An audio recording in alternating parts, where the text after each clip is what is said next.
Hi everyone. Today we're just going to look at the Blur and Sharpen tool as we continue our look at the toolbar. And these are pretty straightforward tools. The only thing you wouldn't know from previous tutorials is probably that you have to you choose a convolve type. So we have Sharpen or we have Blur. The rate is the like a sort of a color saturation thing. So the higher the rate, the more you're going to add here. Or the rate of blur would be the rate of the swirl. Sorry, I was thinking of another tool. The rate of the blurriness that you're going to have. So keep that in mind. I like to do, just like we did with the dodge and burn tool, I like to look at two tools that contrast each other. So blur would be the opposite of sharpen, for example. Dodge and burn were lightening or darkening your page.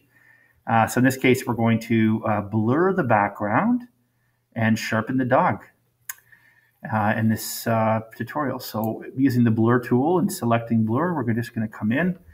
We can see our brush size is quite small, so we're going to increase that. And we're just going to start to blur that bridge behind the dog, that bush, kind of trying to make a foreground, background kind of scenario. And it doesn't take too long to do this. And we can just play around. I think that would be useful for everyone to, really increase that rate and see what the effect is. Get to a point where it looks like a foreground background, almost making the picture have another dimension here. And again, you want to lower your brush size, get around the top. Consistency matters in this program for sure. Get close to the paws. And to do that too, you can hold control down and zoom your mouse wheel in. You get down onto the behind the dog. Watch out going to the side like I just did. That's probably not what you want to do. You want to have this behind the dog, not beside the dog. Otherwise it would look strange. As the blur should not impact the foreground. Oops, so we're just going to zoom out. Just give it a little bit more. I'm going to even increase the rate even higher, just to really have it obvious what's going on in the background.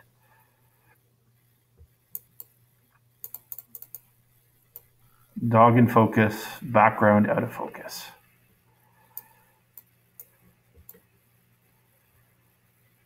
Just try to cover all of it. There we go. Now switch to sharpen, and I would lower your rate down a little bit, and we just want to sharpen the dog's features. If you were to go over your blur, you would see that sharpen would start to bring that back into focus after a while. Maybe we added a lot of blur, so that might take a while, but keep it in mind, sharpen tool just allows us to sharpen the image, sharpen an unfocused bit of the picture. Used to kind of highlight details a little bit better, bring out the dog's fur, as you can see. If I kept clicking in the same spot, you kind of burn the picture. If I was to zoom in on that, you'd see what the effect has been. So you don't want to do too much with sharpen. Sometimes when you've done an edit and you want to bring a little bit of realistic, say you're using the healing brush tool or the clone stamp tool on somebody's face and you're removing blemishes, or you're trying to erase wrinkles and things like that, and you get a bit of a smudged or blurry effect, you would like to use something like sharpen just to bring back a little bit of realism there. Again, all these tools are used very subtly. They just serve to enhance. I'm just going to remove my extra clicks on the dog to remove the burn. That's just going up in my undo history. And we're going to continue just to maybe just click on his face and click on the foreground and just bring that back into focus. I like to actually use a really large brush and click way less on this tool. I just feel like it just doesn't need a lot. You will alter your pixels very quickly using the sharpen tool too much. So keep that in mind. If you're interested in your brush settings here, you can change them. You can add a feathered effect when you're blurring. You can add a feathered effect. I wouldn't really do it when you're sharpening, but blurring would definitely be useful. And remember that we have dynamic options for your effects. Apply jitter, apply smooth stroke, lock brush to view. So smooth stroke might work. If you're sharpening, then it would be a hard edge, etc., etc. So you can play around with that. And that is really the Blur and Sharpen tool and their options. So have at her.